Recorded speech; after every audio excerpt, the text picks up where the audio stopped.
Let's turn to the gun debate. Michael, you have a new op-ed on CBSNews.com where you write, in part, quote, "Why is it that the conversation about guns inevitably ends in a cul-de-sac? There are three reasons for this: the left's lack of information, the right's distrust of reform, and the passionate minority problem." Briefly explain those three reasons for us, Michael. Well, part of the problem when you try to talk about guns with people like Senator Murphy, who was saying they need to get off their bottoms and act, is that when they talk, they don't make a connection between the actions they want and the problem they want to solve. For example, talking about universal background checks means nothing in the case of Las Vegas. This guy was the perfect background check guy. He was an accountant, had money, no criminal record. The same with the shooters in Sandy Hook. It wouldn't have prevented Sandy Hook, wouldn't have prevented Virginia Tech, wouldn't have prevented the Pulse nightclub. And when gun control advocates make claims that gun advocates understand they don't really know what they're talking about, it raises suspicion. Hillary Clinton's tweet today or yesterday about suppressors, silencers, that just makes gun owners roll their eyes and say, I can't take your ideas seriously. You haven't taken the time to find out what the law really is and what's going on.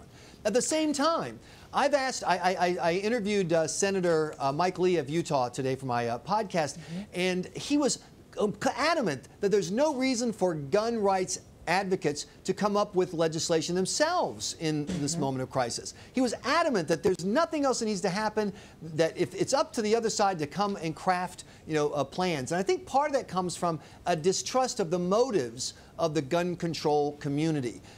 There's a real fear among gun owners that the long game here is gun confiscation, something like Great Britain or Australia. And I'll tell you, it didn't help that President Obama, after a couple of shootings, specifically mentioned Australia as a model. So there's that distrust in the gun rights community. And finally, people point at the polls. They say, look at this, 55% of Americans want more gun control, 80% of Americans want background checks, et cetera. But for most Americans, guns are an issue among many. For that 30% or so of gun rights activists, this is the issue. And a highly motivated minority that votes on one issue will have more electoral impact than voters who say, oh yeah, I care about gun control, but I care about taxes and life and whatever else. And so Democrats in swing districts don't want to go back home and face that energized group of voters, even if they're a minority, because they will absolutely show up on Election Day. Yeah, Molly, what are you hearing from Democrats specifically? Because here's what Michael writes in this op-ed piece. In Congress, Democrats didn't act when they had a 60-vote majority and President Obama in the White House. That's because enough purple state Democrats feared facing the pro-2A Second Amendment folks back home to keep legislation from moving. So what is it that you're hearing now? Interestingly enough, I spoke with Henry Cuellar, a Democrat from Texas, a self-proclaimed Second Amendment guy himself, and he said, I am I'm quoting the congressman, of course. I'm a Second Amendment guy. I believe we should be able to have the right to have firearms. It's in the Constitution. However, as Michael was saying, and Cuellar made this point as well, when it comes down to these issues, you have the extremes. You have the extreme right, you have the extreme left. And really, where are the people in the middle? There's common sense ideas out there that need to be hashed out among the people who are in the center and have a more practical, pragmatic view of the issue, because when you get the extremes involved, you're not going to have a solution to move towards. And really, this involves, this is a conversation that needs to be had about gun safety, and gun safety is the new term right now that Democrats are using. Instead of gun control, it's gun safety. That will be what we will be hearing going forward.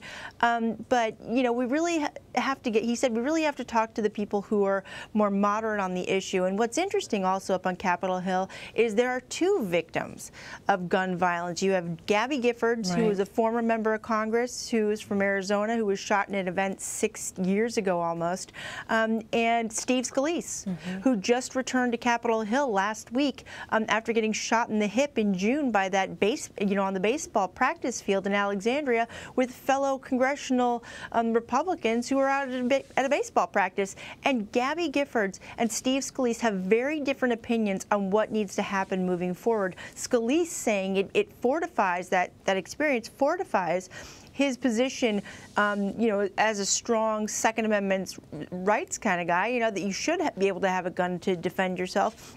whereas Gabby Giffords is calling for gun control. And so, you know, two individuals who were both shot by guns and, you know, impacted very different opinions on what to do about it. Yeah.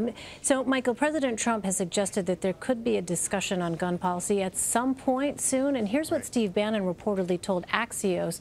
It would be the, quote, end of everything for Mr. Trump if, in fact, there was some movement from the president towards that issue of supporting stricter gun control. First of all, do you see that as the case, that it would be, quote, the end of everything, as Steve Bannon has said?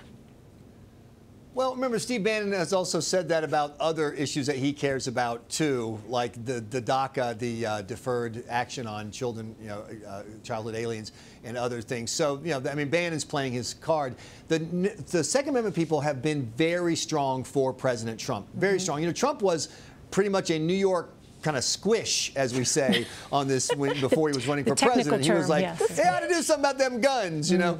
But he knows that this is a key part of his coalition. And the number of people I've spoken to who said, there's a lot about Trump I don't like. I don't think he's a real conservative. You know, his personal life bothers me because I'm a churchgoer. But I voted for him because I knew Hillary Clinton was going to help the people who want to take my guns. That was a key part of the Trump coalition in 2016. Meantime, so Molly, are there any possibilities that Democrats are seeing here, maybe perhaps an opening to try and sit down and work some deal out on gun control policy with the president?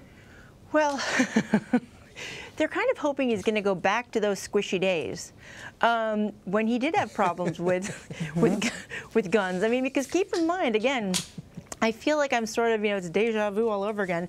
President Trump was a Democrat, and when, you know, gun violence would occur in the past, he was not afraid to say that guns are kind of problematic, and yet he still was endorsed by the NRA. You know, but to Michael's point, people don't want their guns taken away from them. And in terms of Democrats having a conversation with the president about it, perhaps there could be a conversation. I mean, he's conversing with on DACA. He's conversing on the debt ceiling. He's been conversing a lot. It's a matter of what's going to happen moving forward and how concerned members are. But to Michael's point again, keep in mind when Democrats were in control, they had 60 votes. Weren't able to move gun control. So, you know, even if the president does have this conversation, it seems very unlikely that something's going to happen. Now, keep in mind, the House was supposed to vote on a measure this week that would have made it easier for gun owners to acquire silencers. This has the Hearing Protection Act, and actually Speaker Ryan pulled that bill from the floor and from floor consideration.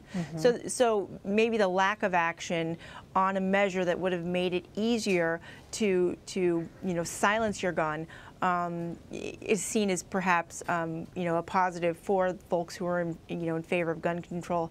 However, I don't know if it goes much further than that. All right, we'll continue to watch it all. Michael Graham and Molly Hooper, thanks to you both. Of course.